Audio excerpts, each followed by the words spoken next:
Welcome into the Dad Verb Podcast. On this episode, we're going to be talking about fears we had as kids that still haunt us today, right? We were once kids. We're dads now, but we were once kids. What are some of those fears that have trickled on? And if you're watching on YouTube, you can see that it's just the two Andrews. It's me, Andrew Saunders. Ben, our great Stoic philosopher, is not with us today. It's just going to be us. The duo, and we're going to be taking it for this episode. As usual, we'd like to start with our sick check, right? We like to check how our families are doing. Andrew's usually fine. I'm usually the sick one. My family's usually the sick one. What's good with you, man? We're good. Flu vaccines and COVID vaccines today. There you go. Life is good. There you go. No one is sick. Now, I was told specifically by the nurse that the flu vaccine is probably going to hit like 103 temperature and will feel cruddy for a couple days. So that's she will technically be sick in the next few days, but we're actually good. We're on the tail end of some sicknesses, but I think we're good. We got flu vaccines a while back, and flu has been running rampant through our entire school districts. Kids have been being knocked out for for multiple days. Our kids felt like maybe it was flu-y, body aches and all that, but it literally didn't last more than a day. So I don't know if that's because it was the flu or was the vaccine. I don't know, whatever. The flu that drives me nuts is the joint aches. If you get the flu and you get those it's like, why do my joint, like, I know why, it's because the white blood cells are just attacking everything, but like, why can't I move my arm? And anyway. Yeah, dude, it's the flu sucks, and it's gotten to the point where like you're so sick that you can't even watch TV. Like that's not even enjoyable. You just like that always sucks. But if you're joining us today, welcome in. Whether you're listening or watching on YouTube, glad you're here for another episode of the Dad Verb Podcast.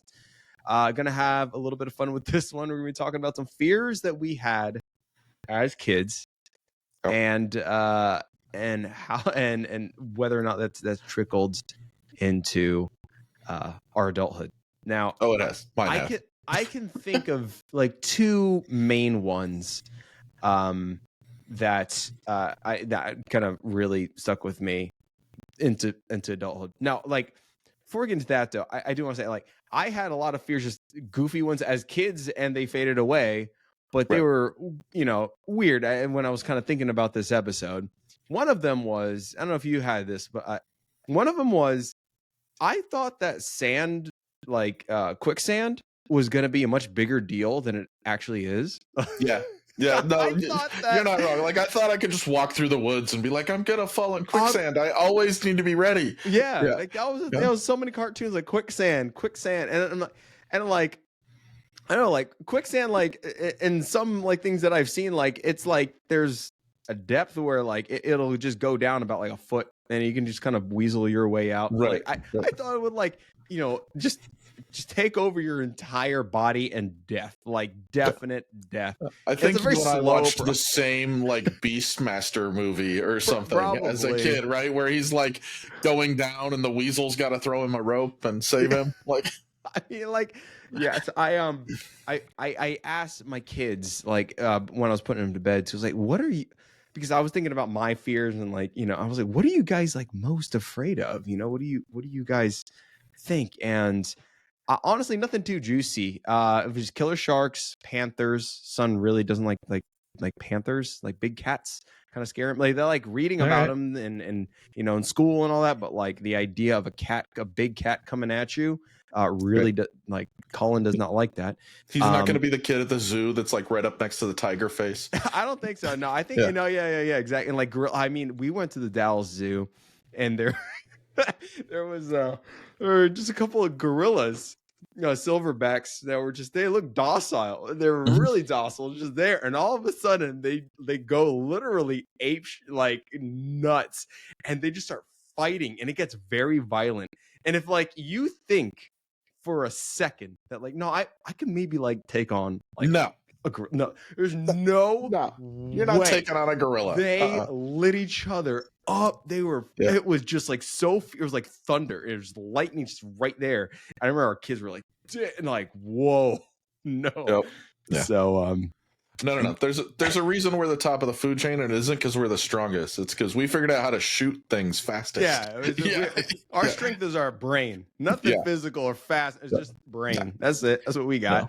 But kids. Other than the basics, and then there's I guess especially Henry, really like death is really something that like they start to like think about. He started contemplating his own mortality. Like what are the ways that you can die, and like that's why we look both ways, because like if we get hit by a car, it's like you could die like, that's right. So that's kind of a thing that's kind of festered. So death and some of the basics, so nothing too juicy, nothing like quicksand, but nothing yet. Do you remember anything that like as a kid that was kind of more like ridiculous? Nothing that like sticks with you, but like back then, I'm like, man, why was I thinking about that? Ridiculous that I was scared of. I'll tell you another one. For whatever reason, I had a massive fear of volcanoes, like volcanoes and lava. I thought lava would be more of like a raging river, like a, like, have you seen like a mudslide? Like those are like devastating to watch. I thought like volcanoes exploding would be something like that. It was like a fast rush, right?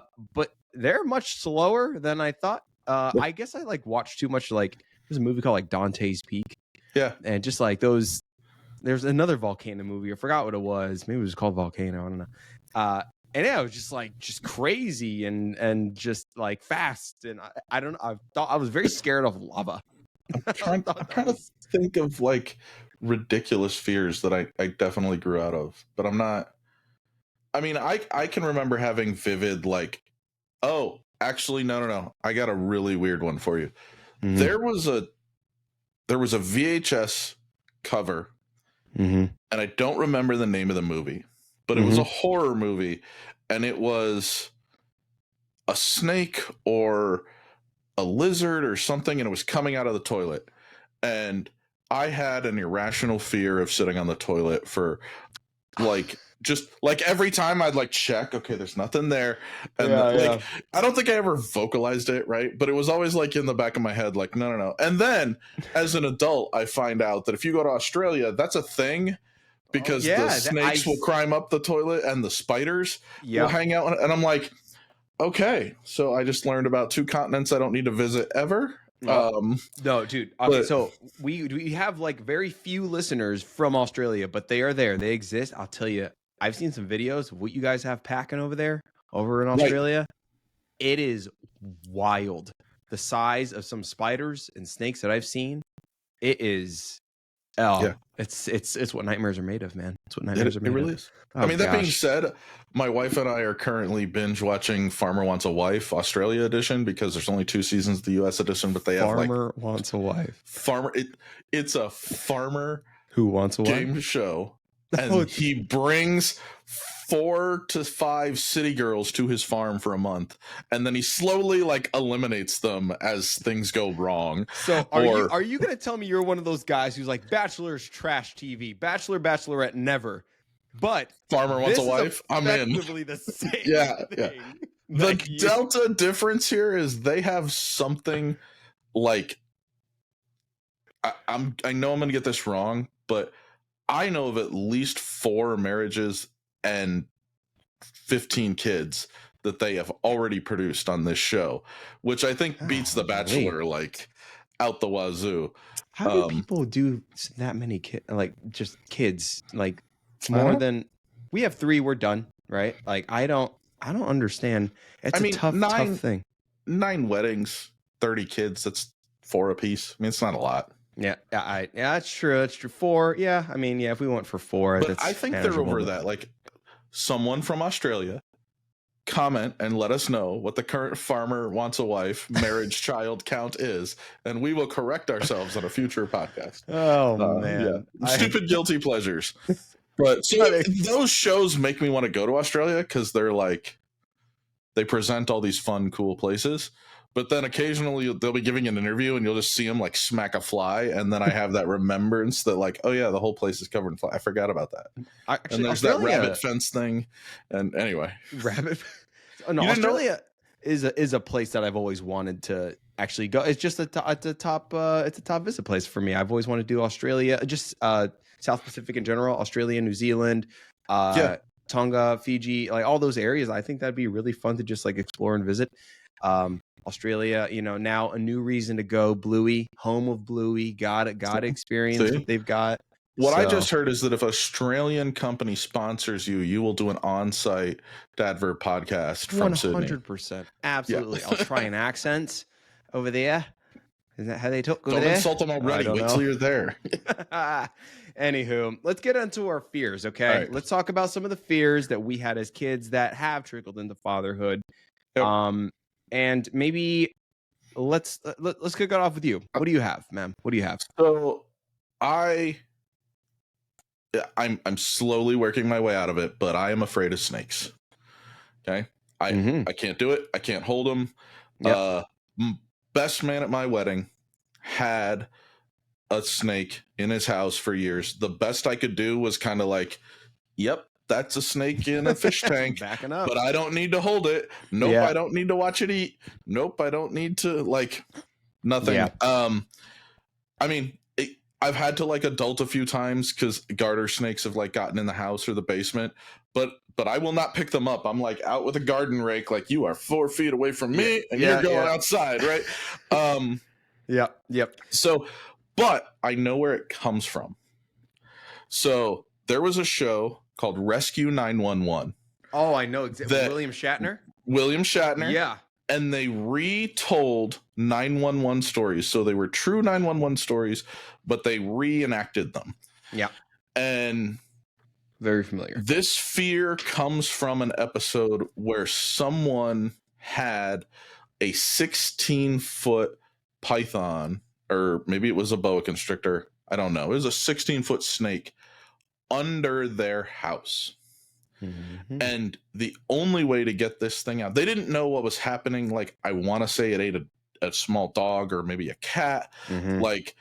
And they knew there was something down there, but the fire department or whomever had to actually crawl underneath this house and extract this snake. Mm-hmm. And they were telling the story. And I don't remember why it was a 911 story.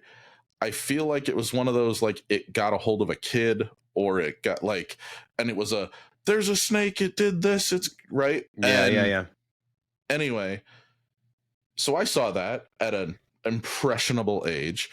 Snakes were over. That was it. No more snakes. I can kind of do snake skin. If someone has snake skin mounted, or I can look at it. I think I've touched it a few times. Yeah, snake skin boots don't really bother me. Someone offered you to eat snake, because in some cultures, some places snake meat. Nope. You wouldn't do it? No, I the foodie in me is I'd have to try it. But I think it would be one of those I'm gonna try this, and if it is not the most amazing thing I've ever put in my mouth, I will not have another bite. So what about fictional snake, a second movie of Harry Potter? No, I hated that. The basilisk. I understood it. I knew it was coming. No. I watched it. Yeah, but you didn't like it. I don't need to do this again. Yeah. I mean, I do a lot of fantasy games, right? Dungeons and Dragons and those kind of things. Yeah, a lot of snakes. I almost never put snakes in as monsters. Just that's just your they're not. It's a fear. Yeah. I don't think it's rational. I don't think Well, I think snakes are very common. I mean, that's not. Yeah. I mean, but until that point, I don't think I need a reason to ever be afraid of snakes. Some people are just.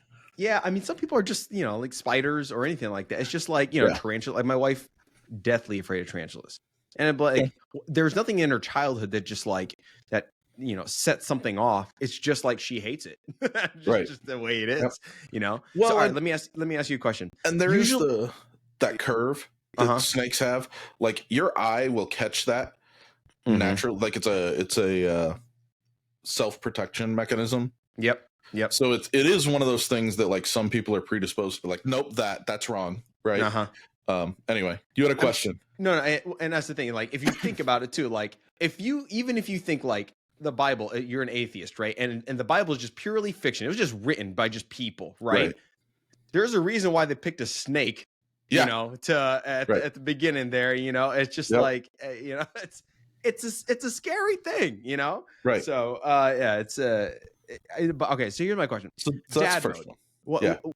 As dads, right? Like, especially in our house, there's a spider, there's a snake or whatever. Andrew, you got to come get this, right? That's my wife all the time. There's a spider in the bathtub, there's spider, there's whatever. In the garage, for me, this is a real thing. We've got like little bug traps everywhere. Sometimes catches lizards, whatever. It's caught snakes, That's just my job. That's just my job. I acknowledge that I have to deal with it. And I will have to deal with it. Yes, and I do. Your daughter comes running in. Dad, there's a snake, whatever. What are you doing? The only time I've obfuscated my snake duty was I was doing yard work. And again, my best man at my wedding was there. And he's a snake guy. And I was like, no, you take care of that thing. You get it out of my yard. Like, not for me. And he was like, it's a garter snake. And I'm like, I don't care. It is a snake. In my eyes, and he like king cobras. He like picked it up and he's just like over the fence. And I'm like, all right. Yeah. I know. Yeah. No. Here's the thing. I don't like snakes either, but I don't mind them. Right. If like I have to, I'll go. Like when I grew up in Puerto Rico for a little bit, and there were like little snakes in like the forest. We were just playing in, and we just pick them up. Iguanas. We did a lot of iguanas. More than snakes, but still, like those are just worse. Those are more deadly. Like I'm less afraid of them. They're not bad. They're just a little scratchy. That's all they are. But they're not. Bad. Don't they have one of those bites that like can get your fingers infected and they can sever fingers and things? You know what? I don't know. Man, I sure have thought about that. I don't know. I just thought I could be wrong. Iguana people don't come after like me. I don't know. I didn't think iguanas even had teeth. Like Did they have the teeth? Galapagos iguanas, right? They swim and they get to like 4 or 5 feet. And the ones with the tails. I think they have a really good bite. I could be wrong. I don't know about the ones in Puerto Rico. We never got bit, and we never felt threatened by them. They just felt really docile and chill. But you had the pet store version. They were loose from the pet store. That's pretty much. Yeah, they were just around. There's so many of them. But I get the fear of the snakes. And if when we see them around, or I would rather take like a little, either a shovel or a trowel, rake. And just do it with that rather than my hands. Because in my head, like, even though I know that what I'm seeing isn't poisonous, maybe, maybe it's a copperhead in my head. I don't know. I could get it wrong. Okay. I am not the snake identification expert. Yeah. All right. So that's valid. Can I get into mine? Yeah. Do one. When I was a kid, there was a show called "Are You Afraid of the Dark?" I think it was on. He was on the Nickelodeon. Nickelodeon, yeah. And there was a very TV. Yeah, maybe. I wasn't allowed to watch MTV, but that's probably why I watched it. Nickelodeon. So, all right. It was a show called "Are You Afraid of the Dark?" And there's a very specific episode, and I actually went and tracked down the episode. I have it here. It's called "The Tale of the Dead Man's Float," and it was basically like these kids in a pool on like this floating thing, and like basically this pool monster comes out at them, and then they kind of like mix something, they kill it, and then it like sinks back into like the drain. But that episode, like, I remember bits and fragments, not the full episode of what I was watching. I wasn't like comprehending what was happening. I remember just basically seeing fleeting images, all of which freaked me the hell out. But ever since then, to this day, I have a weird like fear of like pools and depth and like something coming up and getting at me. So like I'll swim in the deep end. I'm a good swimmer, but there's always just like this little like something like, is something gonna nip at my toes? Because if I'm the hell out. You dive deep, grab his ankle. He's out. I will be out. I'm gone. If you tickle my ankle on the deep end, I'm done. I'm done for the day.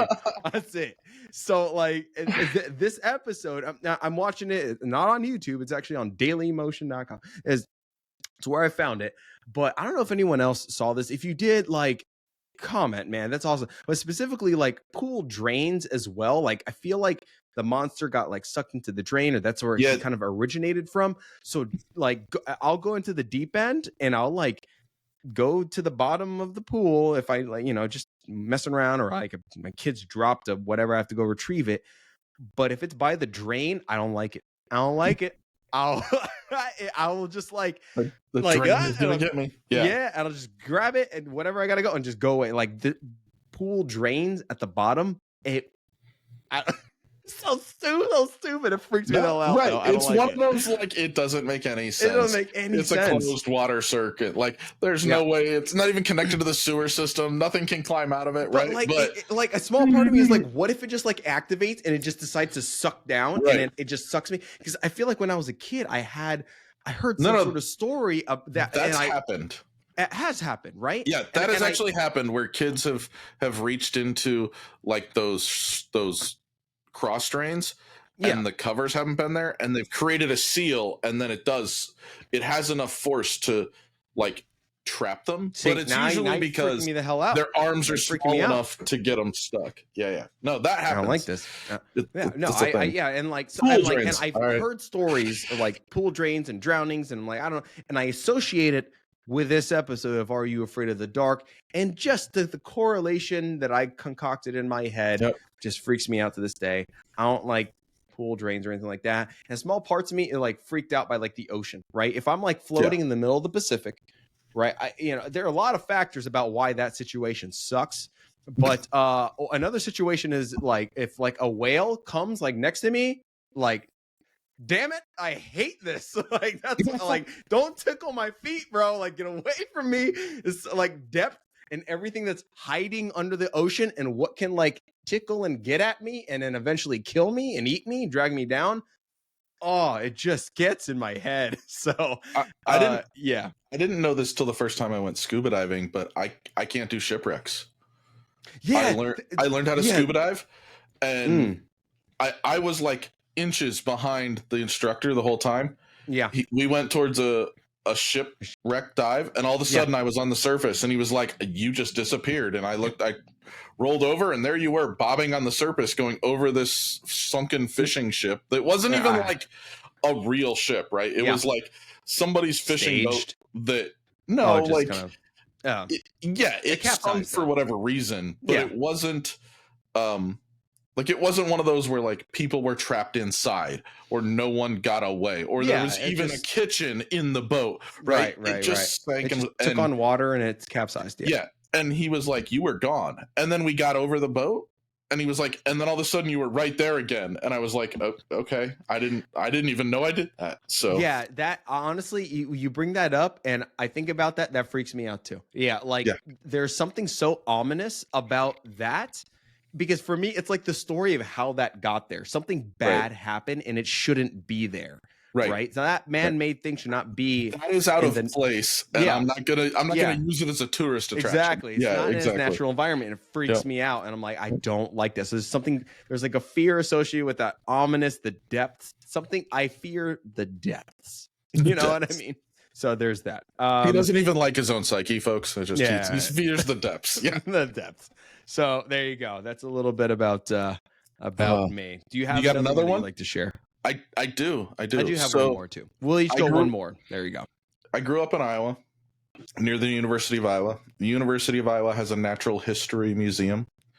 For those of you who don't know, Iowa was at one time under several feet of ocean prior to the glaciers melting, and you can find like little shells all over the place, and if you go to the right spots, you can still see granite walls that are full of seashells and stuff. Anyway, in the Iowa Natural History Museum, and you can Google this yourself, I won't put the picture on the screen for those on YouTube, there is a large fish, for lack of a better term, and it is not the whole fish. It is a mural with a cement reproduction. It might not even be cement. It might be like painted foam, but it's painted gray to look like cement. Okay. Yeah. Reproduction of the head of some prehistoric massive fish. Might be a whale. I don't know.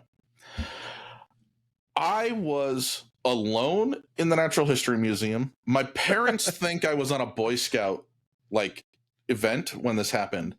I come around the corner and I am face to face with what in Andrew's memory is a 5-foot round giant fish with jagged teeth. Oh, Google this thing.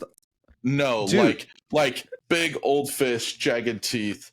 And it's not even like angry. It really like looking back at it as an adult, it is like an Aztec interpretation of the head of a fish, and the thing might be 3 feet around. Okay, it is not large at all, but in my memory, it is massive. And to this day, so I cannot go to that exhibit in the Natural History Museum without just being freaked out. I don't know why. That one exhibit. And I know this because when I was in college, I intentionally went back to be like, it's got to still be there. And is it still scary? Like, why? What was it so scary? And as an adult, it's just a dimly lit attempt to make a bunch of painted walls look like an aquarium. Yeah, right. But as a Cub Scout, maybe 6, 7, yeah, scared the living crap out of me. And so you're saying you wouldn't go back to that exhibit? I've been back to that exhibit. I do not enjoy that exhibit. It is not somewhere where like it's just it's weird. And have you heard of an alligator gar? No. Google when I first alligator gar? Yeah, it's called alligator gar. Alligator and then GAR. It's a fish. It's a real fish. When I first moved to Texas. Oh yeah. I didn't know that's what they were called, but I've seen these things. Yeah. So if you don't know what an alligator gar is, so basically it's a fish. It's huge. It can grow maybe 5 feet or something like that. But the face of it is this long alligator-looking thing with all sharp, jagged teeth, and it looks super scary. And when I first moved to Texas, there's like a lake. There are a couple lakes around where we're at, Lake Louisville, Lake Grapevine.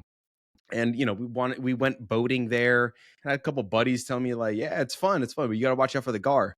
I'm like, the what? The gar, alligator gar. I was like, man, yeah, dude, it's like a big alligator fish. And I thought, and this is a buddy who's like always joke. Like, you never tell if he was serious. And I thought he was just messing with me. He goes, no, actually Google it. So I Googled it and I was like, damn it. It looks like a nightmare. It looks like a literal nightmare. So when you're telling me this story, I'm thinking, are you talking about a gar, an alligator gar? No. I don't know. It's not, but it's equally as freaky. I did just text you a photo of this thing from the museum. You can see what scared the living crap out of Andrew as a child. He does. Okay. I do see it. And if you're on YouTube, I'm going to, that's kind of weird looking, dude. I don't like that actually. Mm-hmm. It looks like an eel. It looks like an eel with teeth, like a moray, like a moray eel, but oversized. That thing is coming out of the wall. Yeah. And there's a mural behind it. You know what, Andrew? You know what this is oddly reminiscent of? Snakes. You're not wrong. There's an association here, and I understand now. If you're watching on YouTube, this is the thing that Andrew is looking at. It looks like a hybrid between a moray eel and a snake with teeth that are just, that are kind of large and very snake-like. You really don't like. I really don't like snakes, man. I get it. Nope. Oh man, guys, if you guys are listening or watching, you're feeling any triggered by any of these things that we're talking about, let us know in the comments. Shoot us a message. We'd love to hear those. For the record, I don't eat fish. I don't think it's because of this. I think it's like because salmon? Of no, I don't like tuna? Salmon.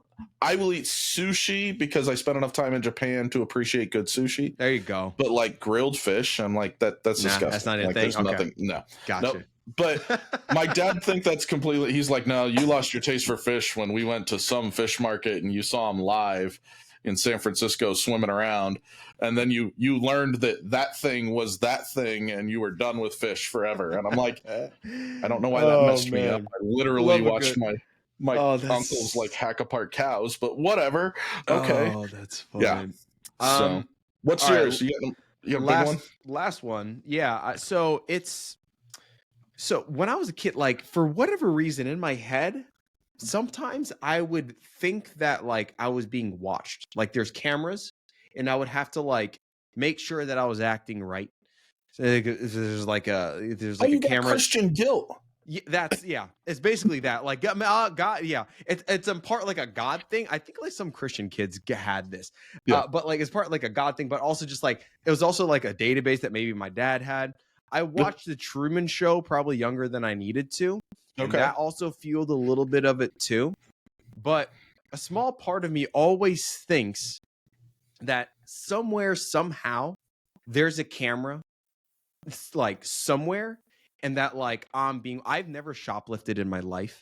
I've never shoplifted because I know that even though like I know that a lot of the cameras in these stores are like fake, I know someone's watching like everything that I'm doing. Like it just freaks me out. So here's like the I'm being question. spied on all the time. Here's the question. Yeah. Is Siri on your phone? No, Siri's off. So I never use Siri your phone. No. Okay. I don't have any Alexa or Google. I have Alexa all throughout. Cancel. She's around. So she's listening to you. So you've literally invited the thing that you're afraid of into your home now. Yes, but like there's something audio for whatever reason. Like I'm fine with these Echo devices can hear us moaning during sex, and I don't care. Like it's fine. But if there's if there's a camera, then I'm like that. Like no. Unless then it's like echolocation and they can paint a picture based off of like sound. Then I'm like, going to tell you something really scary. No, but like all these Echo devices, like all the eyes, like I've blocked all of them. Like I've got like the little the protectors on my laptop. The cameras are covered. You know. What were you gonna say? Here's a scary one for you. And you can Google this up. Researchers at MIT maybe 5 years ago actually used Wi-Fi signals to develop 3D pictures of people's homes. And it's one of those like, oh my God, like all you really need is a decent receiver and the right algorithm, and you can actually map human beings walking through their own houses because we've all put these giant radio blasters throughout our house. Yeah. They know exactly the layout of our homes because of Wi-Fi. It's like it's not echolocation, but it's like similar principle. Right. It's so crazy. And also like Amazon owns Roomba, and Roomba like maps your house. So like they know everyone's schematics. It's so freaking weird. But I'm also reading this book right now called Project Hail Mary. It's written by Andy Weir. I think you'd actually like it. It's a very scientific, fun book. But there is, I don't want to like ruin it too much, but there's moments of like echolocation of like the ability to basically see your entire world, like blind, but only with sound. And it's just so interesting. It's fascinating book. It's actually written by the same guy who did The Martian, the book. I mean, it was a movie, which I love, a very rewatchable movie with Matt Damon, but there was a book written by Andy Weir. He wrote Project Hail Mary, and it's actually probably one of my favorite things that I've read in like the last year or so. I'm halfway through it, and I'm just like, dude, I freaking love it. I'm not even done with it yet, and I'm like, everyone has to get this book. It's so good. But it is very sciencey and nerdy. It's science fiction. It's not science fiction. It's science fiction. Okay, correct. It's science fiction, but it's very researched science fiction, right?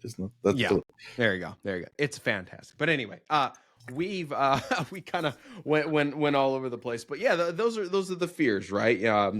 We got snakes and pool drains and fish and giant fish and being coming watched out of walls.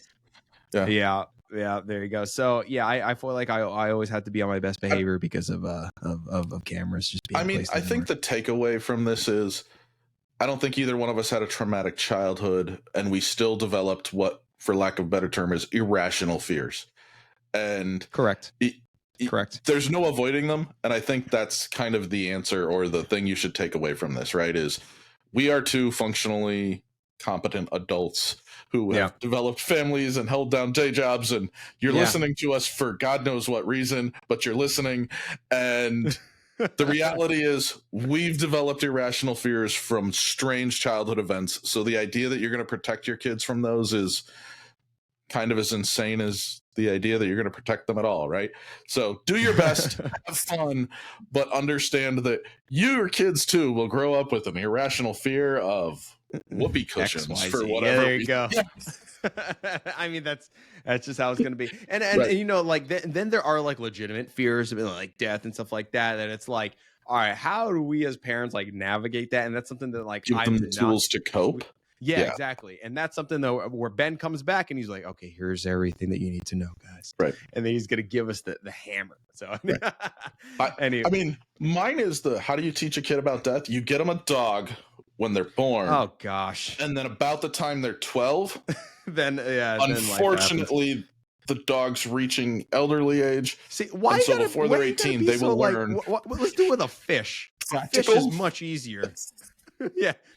Because you don't gain that emotional attachment to the fish, you know. Some do. I don't know. I had an emotional attachment to a hamster that I had named Pirate. He only had one eye. You know what I just learned about them? Hamsters? They're just utterly disgusting. Hibernate in the winter months. Yep. So a lot of people throw out hamsters that they think are dead. And they're actually just in hibernation mode. So like the class pet comes home with little Johnny and everything's fine on week 1.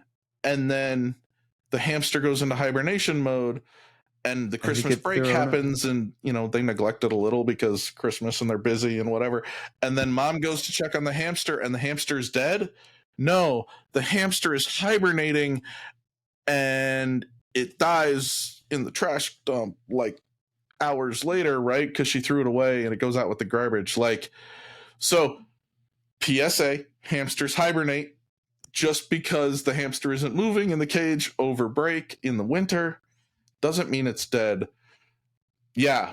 Read that recently and went, how many elementary schools have just been mass genociding hamsters in the United States? Mom, I came home from school and Pirate was just sitting in the hamster wheel, not moving. He was dead. Was he? But was he? Yeah. Was he? No way. No, we are fairly certain that he was. And we bought Pirate because he was one of the older ones and he only had one eye. He had issues. So go read up on hamster hibernation because they breathe like once a minute. Like it's really Is it like during easy. the winter. We were in Puerto Rico, so it was always like warm. There's no like winter hibernation, right? No, or does it matter? I'm assuming it happens in winter, whether you're in 90-degree weather or 4-degree weather. Yeah. Just look it up, but be aware it's a thing. That'll do it for this episode of the Dad Verb Podcast, guys. And there's no more Pirate. If you want to join us on Discord, check the links down in the comment section of this video. Oh, man. If you want to check out dadverb.com, that's where we have courses from. Dude, this is wild. I don't know. I can't even get to the outro. You can join us on dadverb.com where you have courses from parents up through year 1 of fatherhood. I'm not even going to finish the intro. That is just so devastating. I just ruined his night. I'm sorry. Thank you for listening to this episode of the Dad Verb Podcast, and we'll catch you in the next. Peace.